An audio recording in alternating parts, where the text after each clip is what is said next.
snowflake is like a little gift from the sky.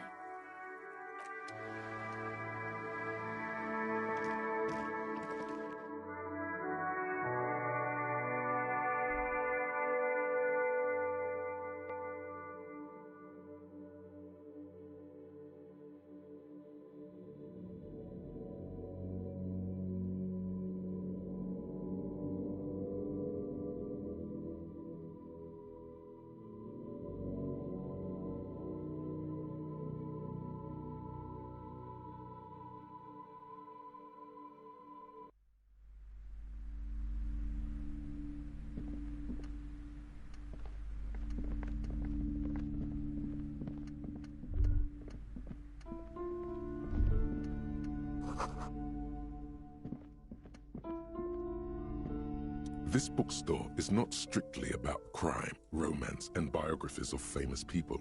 There's also a wide range of paranatural literature.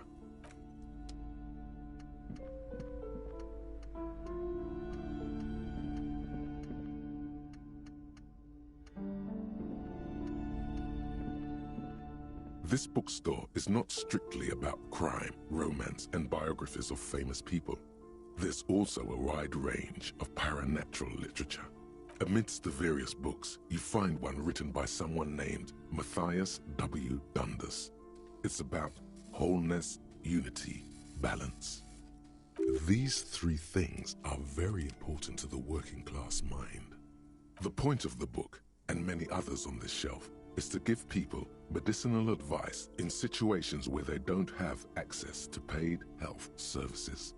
It serves platitudes, while also telling everyone that traditional medicine, the kind people don't have access to and which costs more than this book, is garbage and would only give you cancer anyway, without even curing your cold or anything. Wholeness, unity, balance, on the other hand, can basically take care of anything. Though it is important to note, when it's up to your mind to heal yourself, then it's because of your mind that you're ill in the first place. It's your own fault if you're ill. Got it? The book features chapters on topics such as how to find magnesium. It even lists plants you can harvest magnesium from. How to continue drinking if you're an alcoholic who has destroyed his liver. And there's even a chapter on the ancient Seraise tradition of using duck gallbladder, preservatives, to treat and prevent sexually transmitted diseases. Pre and post factum apply. Nothing worth buying. This is just mundane garbage. What's even paranatural about this?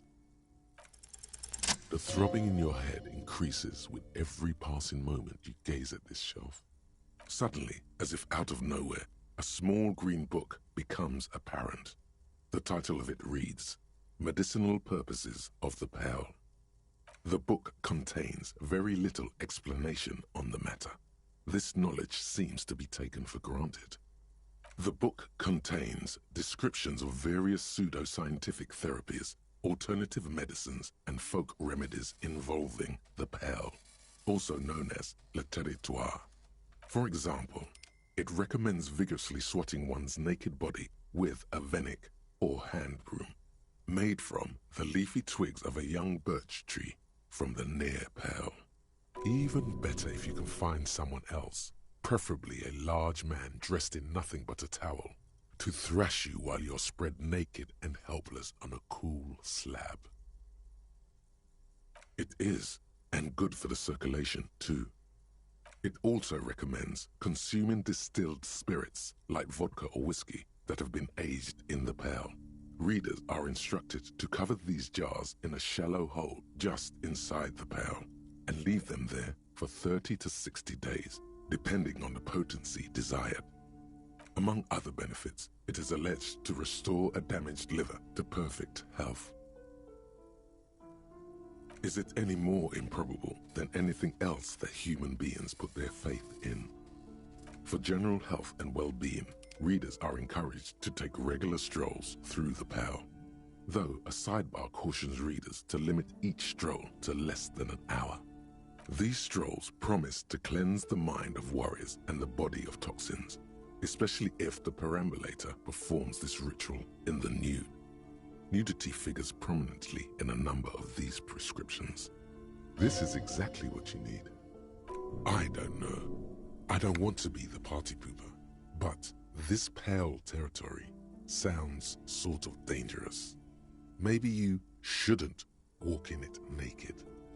There's an entire section devoted to cures for men who are struggling to perform their marital obligations. You close the book and return it to its place on the shelf.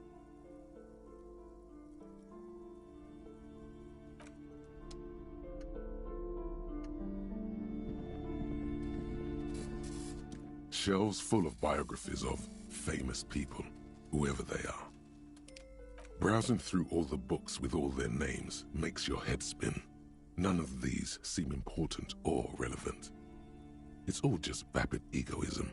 Suddenly, a particularly odd title catches your eye. It reads, High Speed Love, the tragic true love story of Jacob Irv and Alfie Delatraz, by one Cecilia Averbrook. High Speed Love chronicles the romance between two of the finest tip-top tourney racers in history. One of them is the madcap driver, Jacob Irv. His blonde mane graces the cover. Next to Irv's life story, you see a slim biography of an Occidental rock star called the Anti-Star. He's famous for shooting morphine into one of his eyeballs and cocaine into the other. Next to that, Rivasholian radio personality Guillaume Bevy stands in front of a run-down drug den. He's a permanent fixture on Channel 8, reporting on real-life crime and ruining cops' days. I really must insist you buy one of the books. Reading them is not for free. Do still browse, though, but not too long. She understands she has erred against the customer and immediately corrects course. I'm sorry, I did not mean to rush you. You are browsing. Go ahead. Take your time. Time is commerce. I would say... The Greatest Innocence. Yes, most certainly. It's an important educational tool delving into the depths of history, religion, and their relation to innocentic power. A very influential historical figure, but surely I don't have to tell you that. You're a law officer, and law officers have at least some education. The book is also very daring. The author aims to re-examine the universal understandings of the innocentic system, creating a fresh vantage point and a shift in the tired order of things. Perhaps for a layman, deep analysis is necessary to peel back the multi-layered meanings. Certainly, it's prudent for a person to have at least an elementary understanding of history and society. Imagine the chaos we'd be in otherwise. You feel like you should get this one. Definitely. It's important somehow. There's something personal inside.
The barbell waits patiently on the floor, like a dog for its master.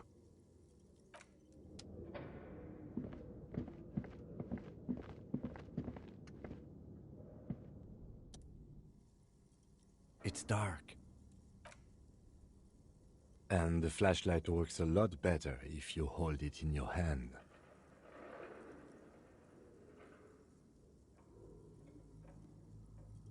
Right. Now let's get to it. Some areas are inaccessible without your flashlight. After you've acquired it, go to your inventory and equip it in a held slot to continue exploring.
A thick layer of coal dust covers the furnace, coloring it pitch black.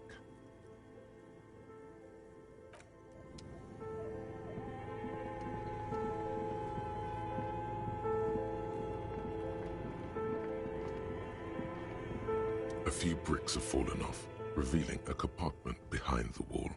It's too dark to see in.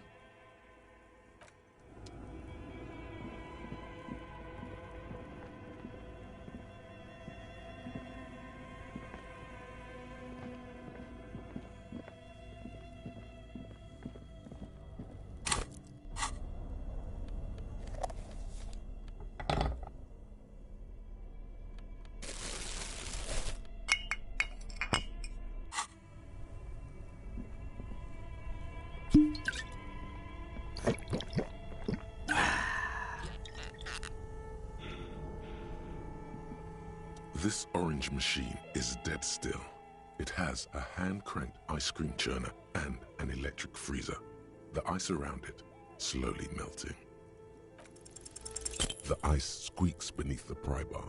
You think you've got the bar jammed in there pretty well, but the lid simply won't budge. You see the pry bar's metal handle bending right before your very eyes. Yeah, well, that's a good pry bar. I'm not criticizing it, but this ice cream maker is frozen shut. It takes an advanced tool to get it open. I have no idea, officer. This ice cream maker isn't important enough to requisition a special tool. Sooner or later, you will stumble upon a tool mighty enough. Then we will know what's in this mysterious ice cream maker.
Winter, slow to let go of Revachol, flecks some more wet snow from above. The snow falls lazily, making the beach sand paler still, mixing with the rust-colored sewage runoff. And to think, it seemed as though it were already spring. The melting snow seeps through your thin clothes. Grandmothers don't let their grandchildren out dressed so lightly in this weather. You look around. Near, snow falls into dark water. She prays, though she doesn't believe. There is a hum in the air. That's all. More winding coastlines lined with abandoned buildings, crumbling piers, salt water lapping at their dark piles, grey and red forgotten city blocks, what remains of the pre-revolutionary effort to gentrify the coast. The waters turn black, coal city in the shadow of San Martin, a boom town, back when coal extracted from countless shafts near the city was needed to power Revachol. No more. The coal was supplanted by petroleum from the ocean floor and hydropower from the Esperance. Everything crumbled. These days, only the weakest remain in Coal City. Their hopes of getting rich linger in the defunct shafts under their feet. Below the old mines, l'Océan Municipal, Revachol's underground cemetery. Le Petit Rat braved the underground passageways. Le Royaume. Children under 14, they go underground looking for artifacts to sell to foreign museums and for fabled relics. Their parents let them. They go deeper. After rubies, melchiorite, lapis lazuli, plundered from Safle and Sao during the time of the suzerain, in the burial chambers of the kings, Grand Old Philip, Guillaume II, and even in the mausoleum of Philip the Opulent. 2 kilometers underground, in a winding shaft along whose walls mirrors have been placed, so that daylight may eternally fall upon the richest of all the kings. The mausoleum contains untold quantities of gold, and that special, purest of the pure magenta cocaine, favored by Revacholian royalty. Did someone say untold quantities of cocaine? Drop everything immediately and go looking for this hoard. Few Petit Rat return from the shafts. Even fewer find what they're looking for. A small child steps out of the black tunnel with silver trinkets in her pockets. All around her, white snow on the extinguished coke furnaces and on the weather-worn shacks where fathers beat their sons after drinking. The snow melts on your fingers, turning to water. The canal you crossed to get here and beyond it. Martinaise proper, the district the police forgot to police. There is laughter, lights, attempts at entrepreneurial activity, cynicism. Someone is scraping snow off their windshield at the roundabout, in the midst of which a statue of Philip III serves as a destination for grade school field trips and a fine perch for winter birds. Like all monuments, it's also a warning. 6-story ruins on the south side of the roundabout cast a long shadow over the profligate king. A fenced-off yard. There's a truck belonging to a logistics company parked next to the gate. You've heard about it. Bright light from a building behind the fence reflects off its hood. The abandoned church, one of 2 remaining stave churches, which were collectively called Les Sept Sœurs. The other 6 sisters were destroyed during the Revolution. A serpentine strip of land weaving its way into the Martinaise Inlet.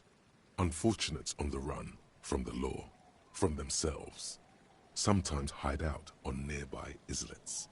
Little dots in the ocean that are occasionally submerged when the tide is high and the weather foul.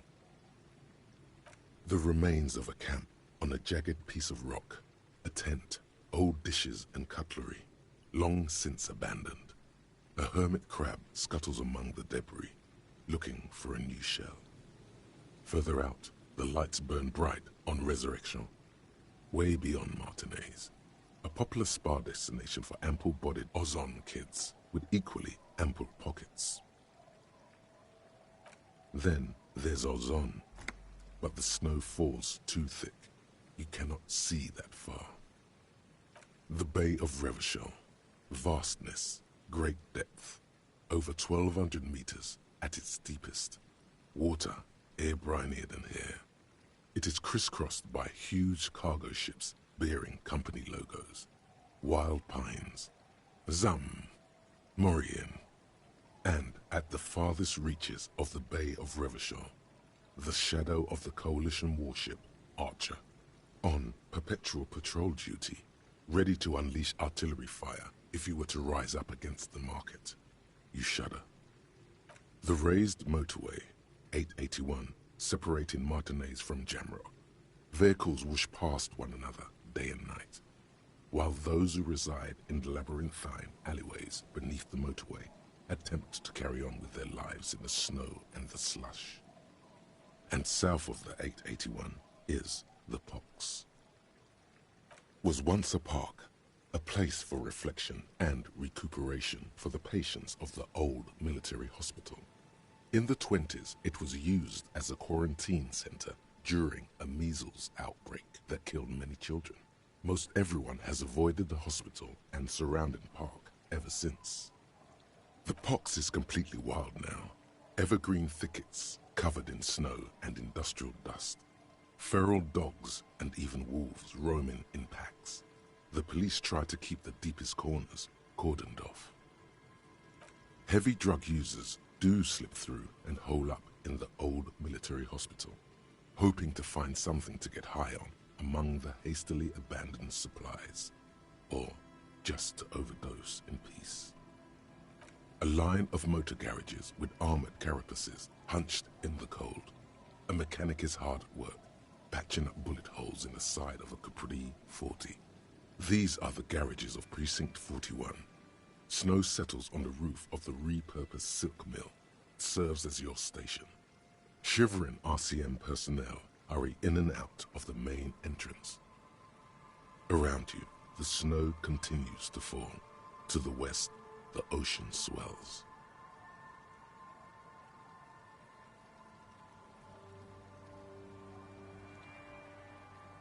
The stairs descend to central Jamrock. A man named Cooklove has a snow-covered stall there in the market across the bridge. He sells kebab infested with fly larvae to your colleagues who believe eating it will make them immune to food poisoning. Snow falls on the utility district, the library, the florist, the Sarah Mauritian restaurant that offers homemade wine, and also on the brothels and drug dens and the chop shops of the Zemlyaki. All of this built around a lake that formed in a meteorite strike. At the center of this lake, there is a little ship. There are lights at the bottom of its hull. They are lights directed toward the seafloor, looking for something, like whiskers. A chill comes over you, crawling down your back. The sand under your feet is wet. Somewhere in the south, tarpaulin flap in the wind. Layer upon layer of sand, poisoned with industrial runoff. The storm drainage, hidden bunkers. Rats scuttle. Someone stuffed a big old polar anorak into a concrete pipe under the boardwalk. It would keep you warm. You will probably never happen across it, but who knows? We should keep moving. Who knows when the snow will let up?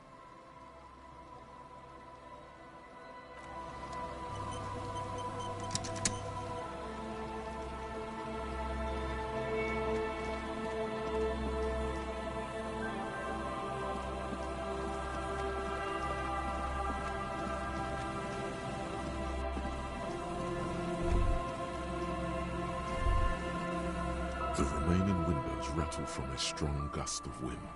They're covered in a thick layer of grime. They must have been like this for 40 years. Dripping water falls from a high place. All you can see is the shadow of a collapsing staircase. No. I won't even try. You know, I had a partner once. They called him Eyes, because he had to show me things. It's that bad. Well enough, actually. It's odd how that works. I'm no sharpshooter, but I passed my shooting courses 7 out of 10.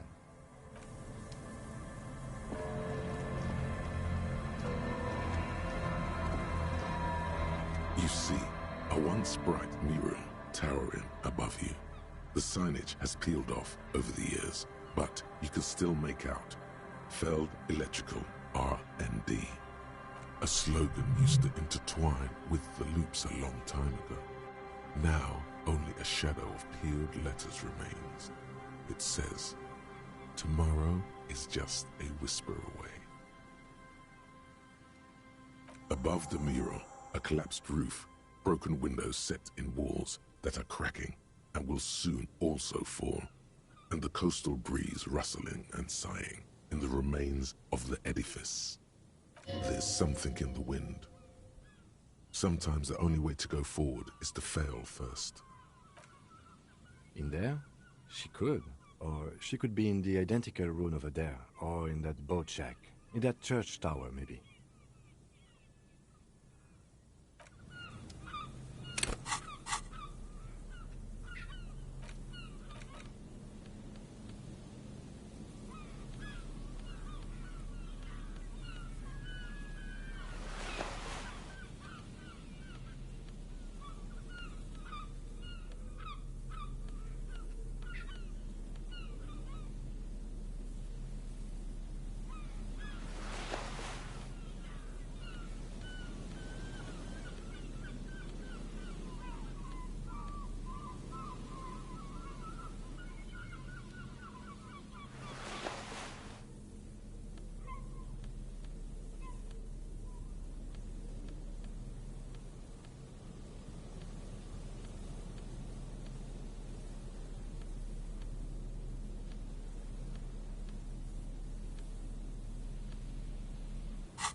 The once bright mural towers above you, saying, "Feld Electrical R&D.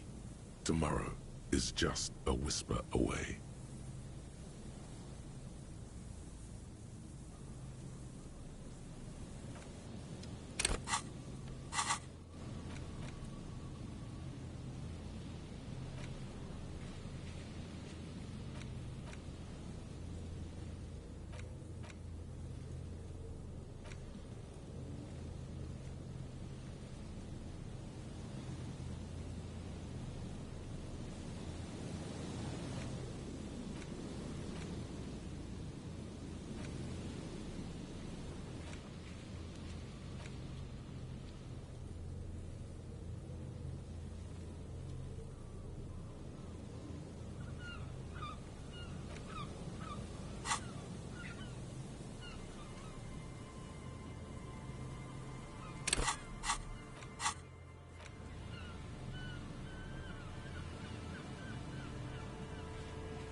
The once bright mural towers above you, saying, "Feld Electrical R&D. Tomorrow is just a whisper away." Suddenly, all is quiet. There is no cold hand brushing against your forehead, no rustle in the reeds. The wind has died down or gone behind a corner. You only hear distant waves washing the coast. The ruin in front of you is silent as a tomb.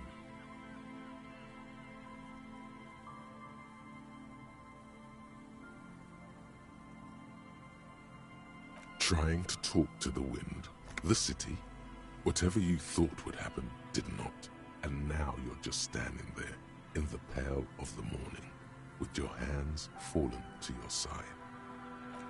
How do we? I was really hoping she'd be in the village. Okay. She's probably north of the village, and this place is a peninsula. I think there's people west of here. We could ask them. Indeed, you hear what sounds like two men arguing where the lieutenant is pointing. And then there's the church.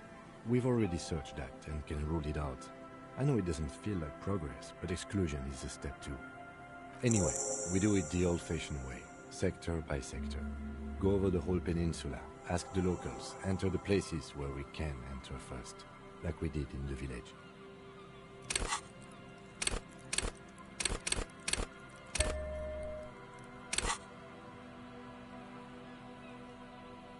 Then, if we're desperate, we can look where we can't enter. Bunkers, storm drainage, this place. I'm sure it won't come to that. Walk the coast, the old boardwalk, the reeds. You can always come back here and talk to the wind again. Look where it already got you. Buckle up and raise your collar. This search is going to be wet and cold. Suddenly, there's a sigh, carried on the molecules around you, moving, flowing from high pressure to low pressure, like that of a woman emptying her lungs.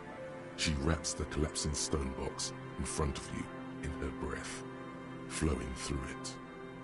In through the collapsed roof, flowing down a concrete staircase to the basement, sweeping away footprints in the dust on the stairs, and then the beach below the boardwalk, its winding tunnels, a whisper away. She's down there. Okay. Why?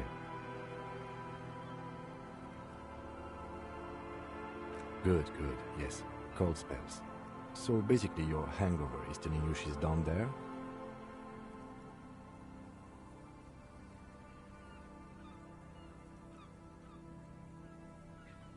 Right.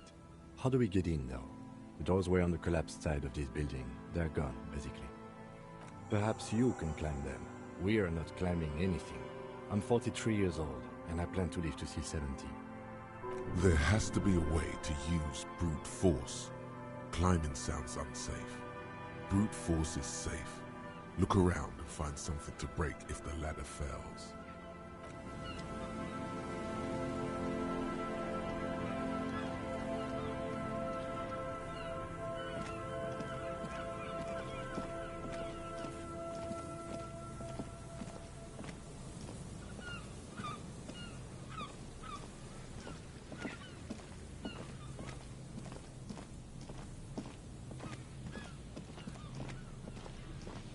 An old pipe peeks out from beneath the rotten boards of the boardwalk.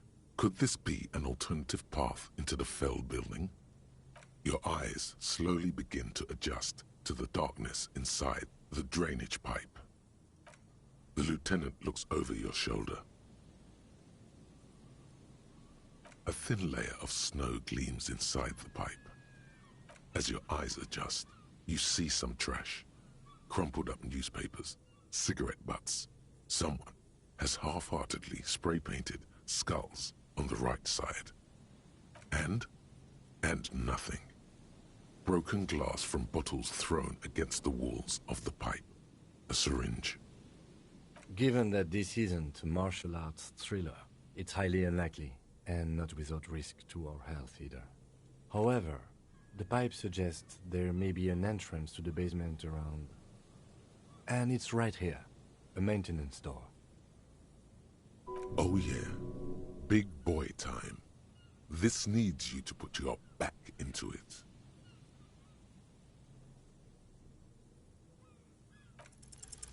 You and the lieutenant lean all your weight into pushing the doors apart, but you're not quite synchronizing your efforts.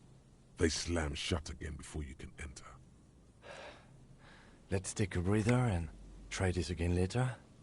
It's very tough.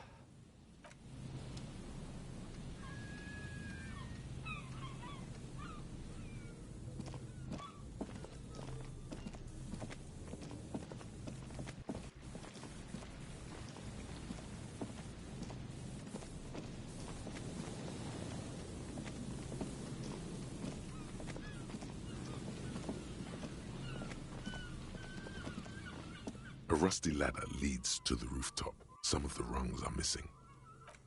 Yeah, that doesn't look good at all. The distances between the remaining rungs are rather wide. You'd have to use the mounting brackets. However, they seem corroded and the peeling rust is razor sharp. In addition, the first rung is going to be tough to reach. It's what, 3 meters above the ground, and you're 180? Not to mention that the roof is collapsing and the wind gets pretty brutal up there. Dismounting from the ladder is going to be hard. Perhaps if you were to not climb the ladder.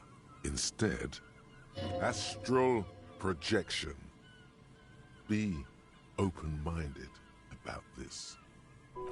Yeah, because falling from that height seems, well, splat. So don't do that. Just, you know. Teleportation is not a thing. Okay, let's say teleportation is a thing. Wouldn't you need some kind of scientific apparatus to create a teleportation field? You can't just do it without apparatus. What are they talking about? Teleportation, Mikhail. It's generally thought impossible. Oh yes, it could hurt. A lot. He is restraining himself from using a parental tone with you right now.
The rusty ladder leads to the rooftop. All you need to do is close your eyes and concentrate. Darkness enfolds you. You can feel the distance between the bench and the first rung of the ladder. All you need to is... Zoot, zap, pow, crinkle! It's like magic. You feel yourself disappear, your atoms fading out of existence. Oh my god, I can't believe it. Bang! You find yourself on the roof, having mastered the art of physical displacement. You know, for the record, you didn't teleport there. You just climbed the ladder with your eyes closed. The wind at the top of the building starts howling loudly, blowing away the lieutenant's voice. Faintly you hear... Never mind. Find a way to let me in when you get inside. Don't go adventuring without backup, especially if we think the suspect may be hiding here.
A mustachioed and mutton-chopped man, amateurishly depicted, gazes at you with sad eyes.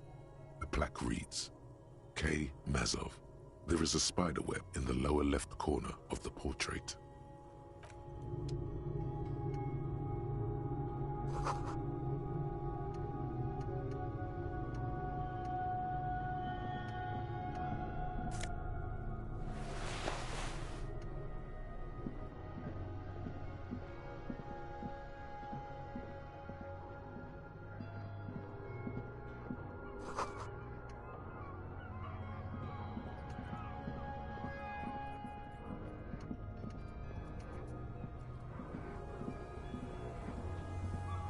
Two rusty metal plates that slide apart form a crude door. It's been here under the boardwalk for a while.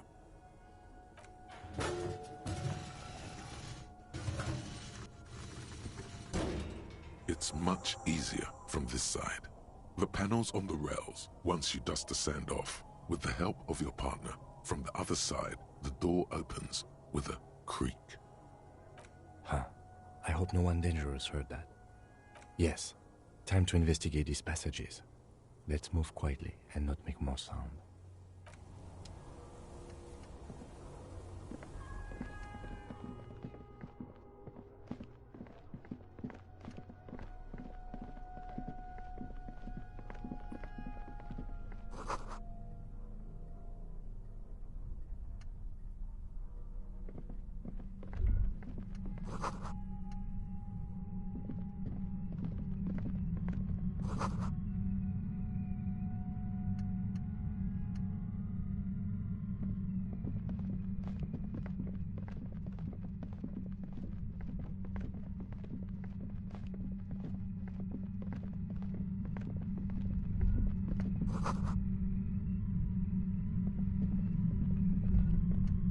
There it is again, like a swarm of hornets buzzing under your scalp.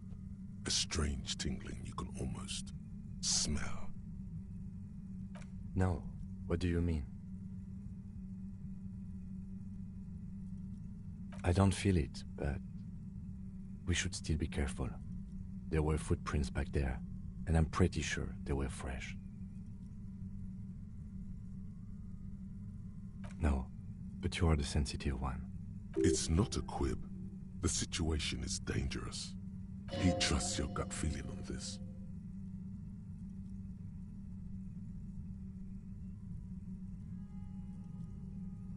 Possibly. If she isn't here, we need to plan our next step carefully. Once we detain a credible suspect, who knows what the Union and the Wild Pines will do? We'll set in motion events we have no control over. Keep calm. Go over the whole situation in detail.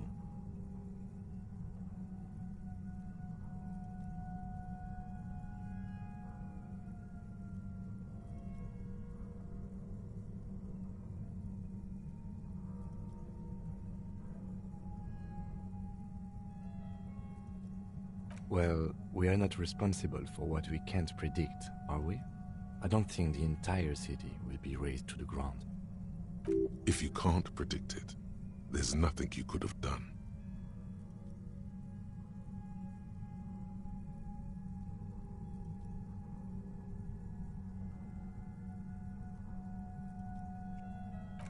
Yes, there won't be time for that once things go down.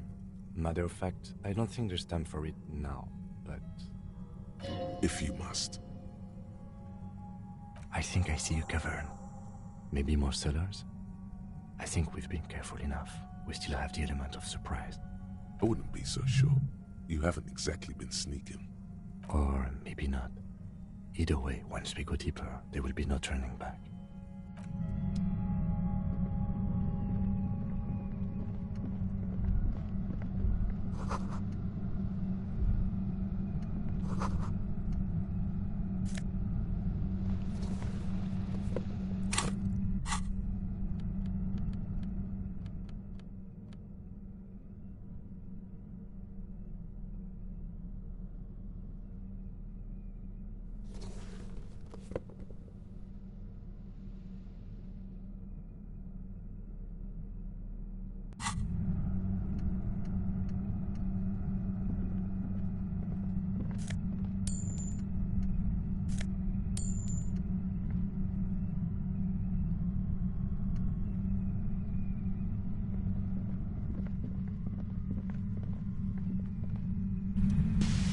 Suddenly, your entire body is paralyzed. Aggressive white noise fills your skull. A strange pain, like you've never felt before. Through the static, you hear a woman's voice. It's like 1,000 radio stations are being blasted into your head all at once. But her words are the only ones you can make out. I know you're feeling pretty uncomfortable right now. Don't move too much or fight it. That'll just make it worse. Can't say it's a pleasure, officer. I was really hoping not to make your acquaintance. But here we are. As she says the word officer, you feel a spike in the agony. It sounds like the entire radio frequency range is screaming directly into your neural pathways. No, buddy, that's not going to help. You can't shield yourself from this. It's an entirely new type of experience. Way worse than all the previous ones. Take out all the good parts of Herodidom, leave all the bad parts, and make a brain bomb in a constant state of exploding. That's this. I'm using a pale latitude compressor. You and your partner have been caught in its field. The explosion of static you're hearing is the ULAN frequency. Saw my equations?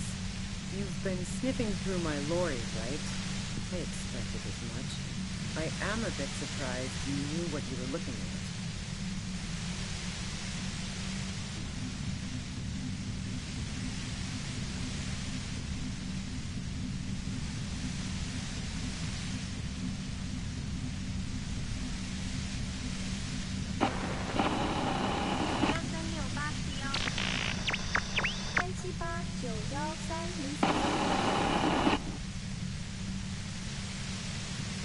A pale latitude compressor is used to sort of make the pale more manageable.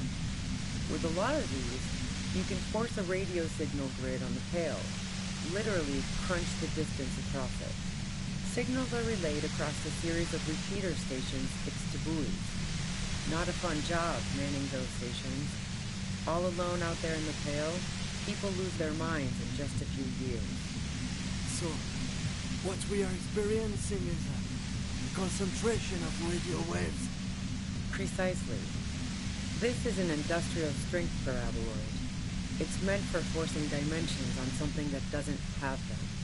Needless to say, the frequencies used are out of this world.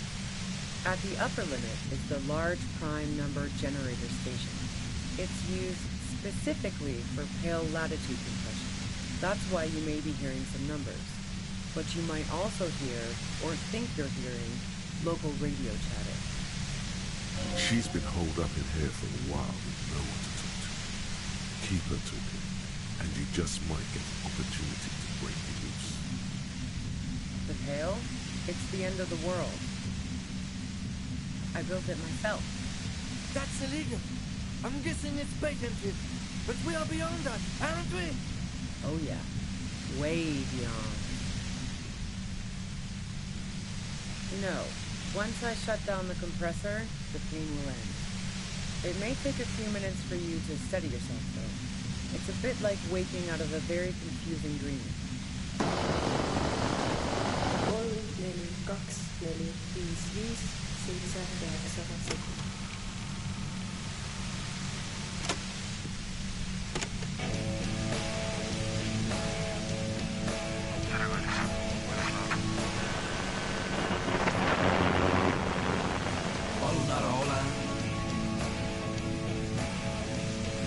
Omettini pilves. Omettini pilves.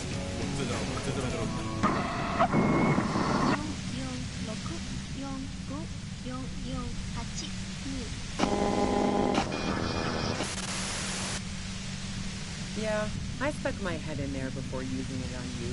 It seemed like the ethical thing to do. Can't say that I enjoyed it. The field was weaker, but I can imagine what you're going through. Yeah, let's not talk about that shit. You were hunting me and fell into my trap instead. That's all there is to say about it. So she thinks of you as hunters, not cops, and of herself merely as prey. If you've got something really important to say, you can do it through the white noise.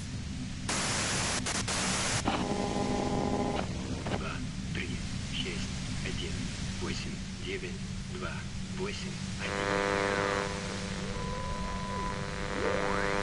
looking for a deal on mattress. Spirit FM. Box scoring in school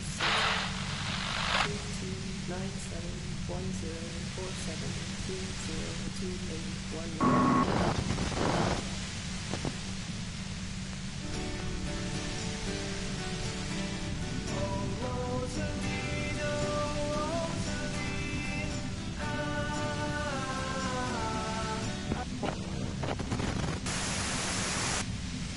Dentist.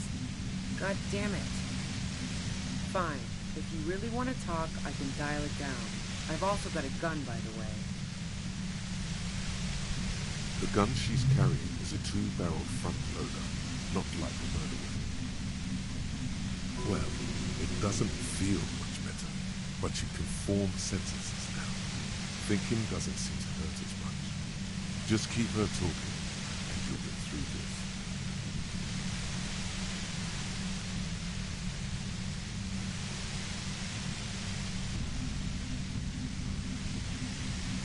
I heard you in the passages, and I've been preparing for quite a while.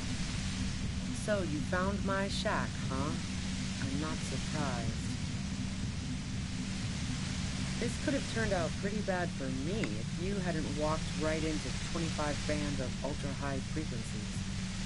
That's her admitting the bullet was an emergency exit. No, I didn't do it. I only helped stage the lynching, though I doubt that makes much of a difference to you. So she says she didn't do it, and she doesn't trust you. Is it you specifically, or the citizens' militia that she distrusts? Who ratted me out, by the way? Was it Titus? No, he wouldn't have broken first.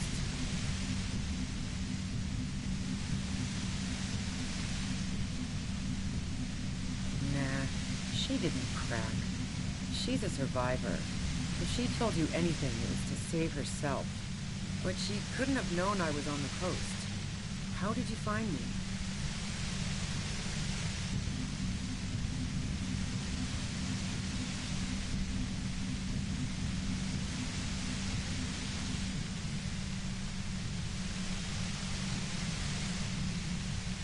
Titus and his boys. He told us you were on the coast. Even now, Kim is a paragon of professionalism. He is trying to make a clean cut of telling her she was betrayed. Well, fuck. Those guys liked me, I know it. If this is what happens to people who people like, how the fuck do the rest of you get by?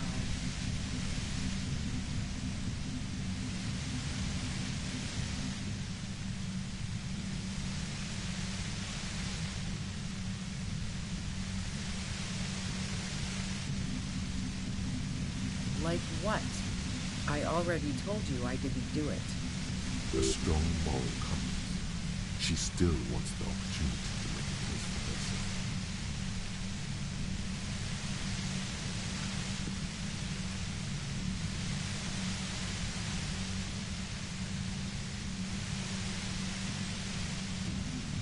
I didn't like him. Hardened mercenaries aren't particularly likable types.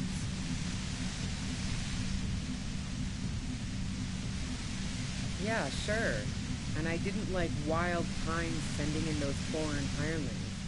Me and a fuck ton of other people around here. Plenty of broken people who don't come with that kind of body count. Besides, they're paid well for what they do. I'm listening. Man, I was with the boys the whole night. I hope they at least bothered to impress that upon me.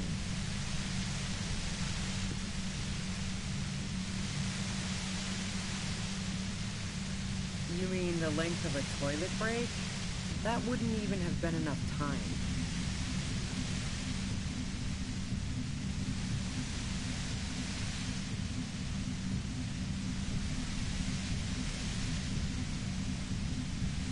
Wow, now I'm curious. Please, explain.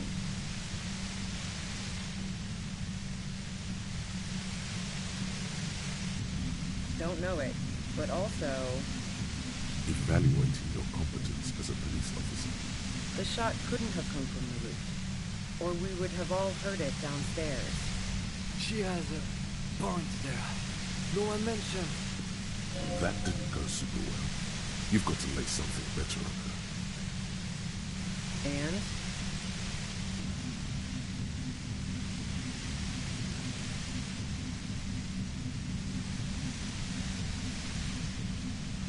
Sure don't. A breach loader? No. This is such a wipeout.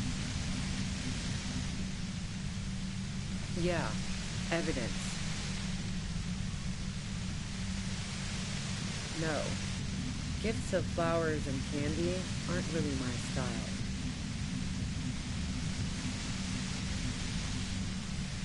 So now I'm leaving revolutionary symbols around? Come on. No, I did not.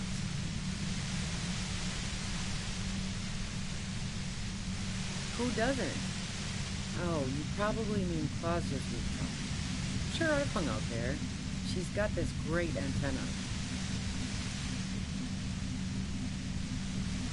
It's very powerful. I used it to tune into RCM frequencies. That's how I knew to be prepared for your arrival.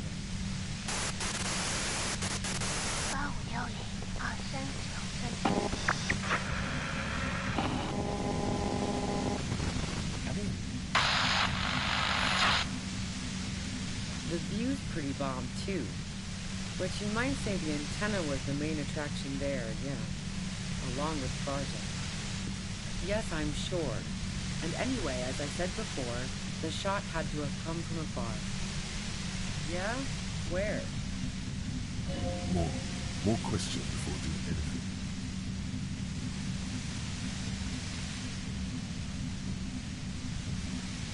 I saw you roll into town. I wasn't about to stick around for questioning by a goddamn La Puta Madre agent. So this is what she was scared to tell Titus. This cop. That strange, distant fear is getting close now. It's a fear of yourself. Yes, you. Everyone says you're his peon, his human can opener. Oh, fuck yeah. Me.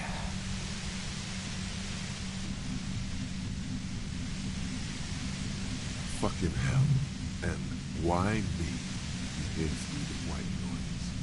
It's especially bad suddenly. Felt like a vein exploded.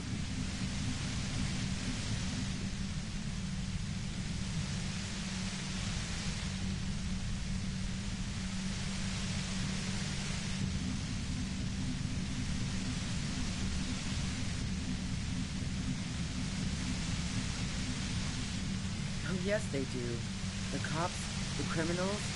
Why do you think I'm pulled up in here with a goddamn death ray waiting for me? If she knows that about you, she must know your real name too.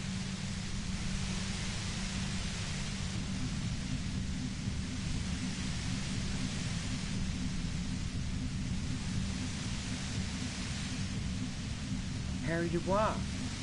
One corrupt motherfucker with the disco pants and a funny tie.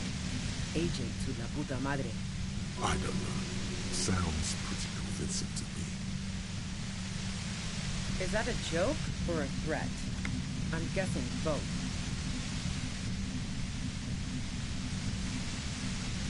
Yeah, sure. I'm sure La Puta Madre himself will explain it all to you soon enough. A man in a white suit walks through a garden coaxed from soil that had once been covered in asphalt. A city block closed off from the rest of the city by dark buildings. Rows and rows of pockets, most of which have lost their pink bloom, flank his steps. The man looks around, then up at the sky, sighs. Taking out a knife, he crouches at the end of one flower bed. He scores a seapot, very gently. Milky sap begins to ooze out. The pain comes over you again. You know what I did. I fucked him over. And now I have Harry Can Opener in my lair. Fucking Titus. I thought we had an agreement, she thinks. This was not supposed to happen.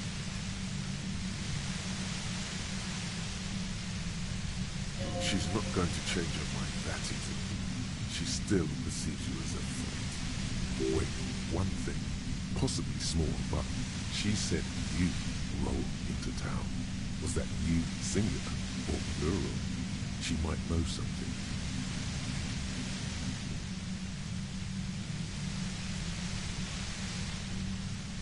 Yeah, you had your death squad with you. What happened to them anyway? Well, it wasn't this scrawny dude. You had two guys and a lady. The guys looked pretty buff. Lady wasn't bad either. One of the guys seemed chipper, a blonde. The other had a brooding something or other about him. And the woman was the only one in uniform. All were carrying. That sound about right? Satellite Officer Victor looks out of the window grimly, then puts his coffee down and turns to Patrol Officer Mino. We can either take a room here in the working or go home for today. Let's go home, John. Nothing's going to happen today, she responds quietly. Jean takes his blonde wig off. Call Heidelstein. He can give us a ride.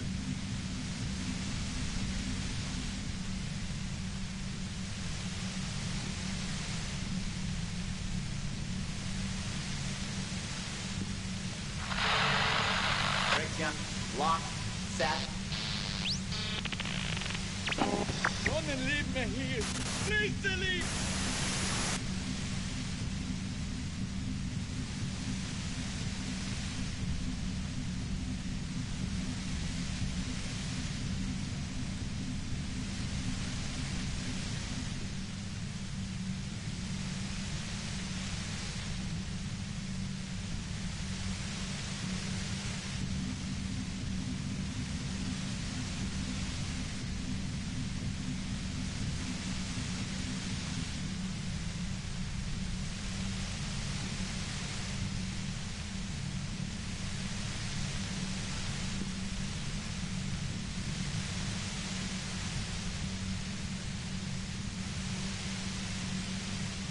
Fantastic. I've got to get on the road. Then you can go find your friends. Unless you have anything pressing to ask me.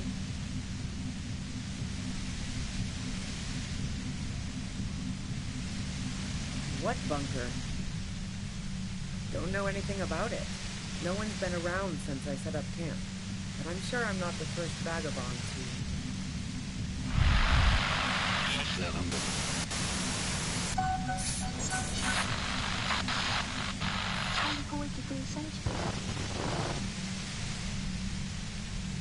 She eyes you warily, as though gauging your sincerity.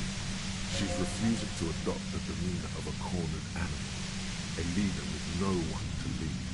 She still wants to retain some control of the situation. It's okay. We just want to... All right, don't kill yourself over it.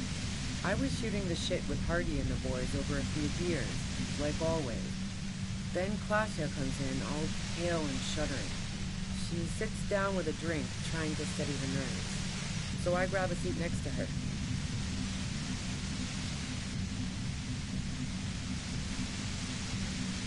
She asked me to come upstairs.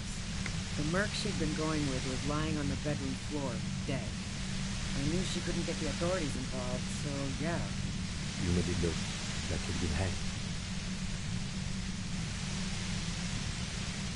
What? No. Faking a lynching was her idea. She looks shaken. She wasn't surprised to be ratted out, but framed.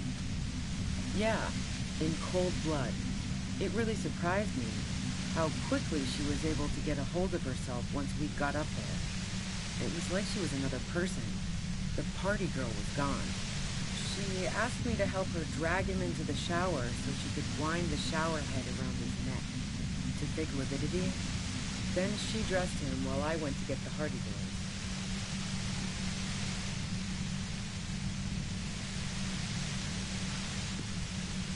Yeah, I wasn't sure whether to admire her or be disturbed.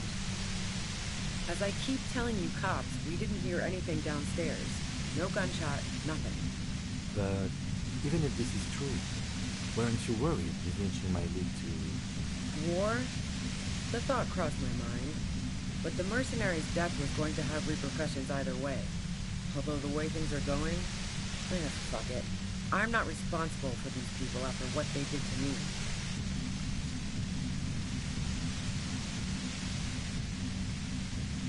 How should I know? As I keep saying, he already had a bullet in his head when I got to him, and there hasn't been any useful gossip over the radio. Those rings around her eyes, her tired voice. She's been staying up late, listening in on the conversations crisscrossing Martinaise. Police radio? You've been following the case? Who hasn't? You know, I can still see him there, in Claus's room, lying on his side. He was still warm, but the bluish light coming through the broken window made him look as though he'd been dead for a good long while.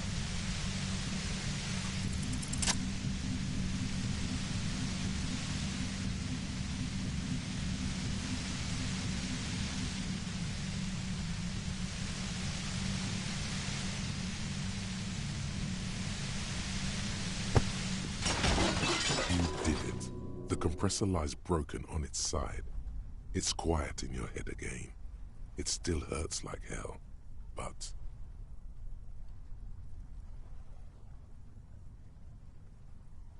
She looks at the machine, assessing the damage.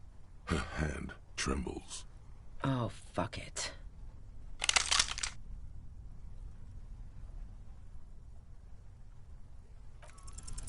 She's truly desperate. She thinks she has no other options. You need to give her options. You know.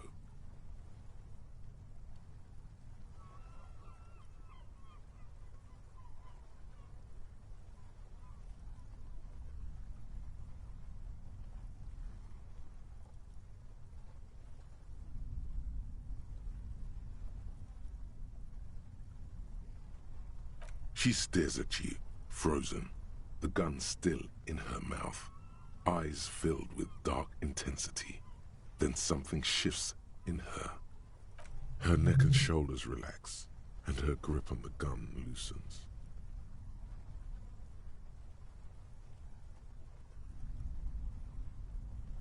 Day of miracles. I'll take it. She runs past you, then past the lieutenant, and disappears into the darkness of the tunnel.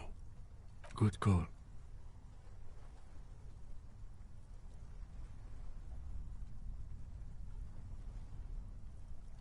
Yeah, I'm sure.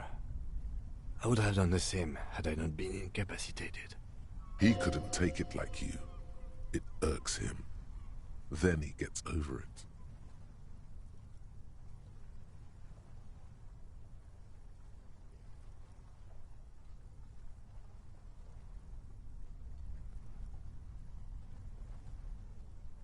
Her tent. We should check it out.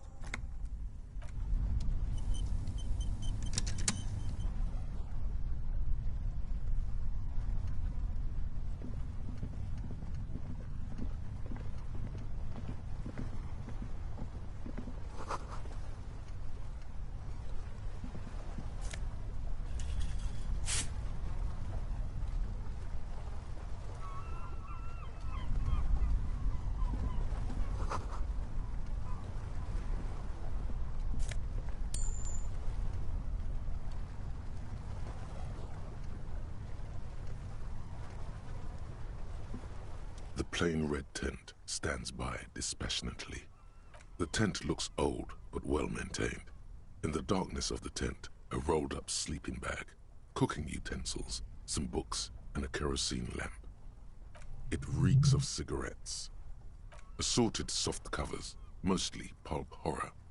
A motor carriage lies buried in the snow on one cover.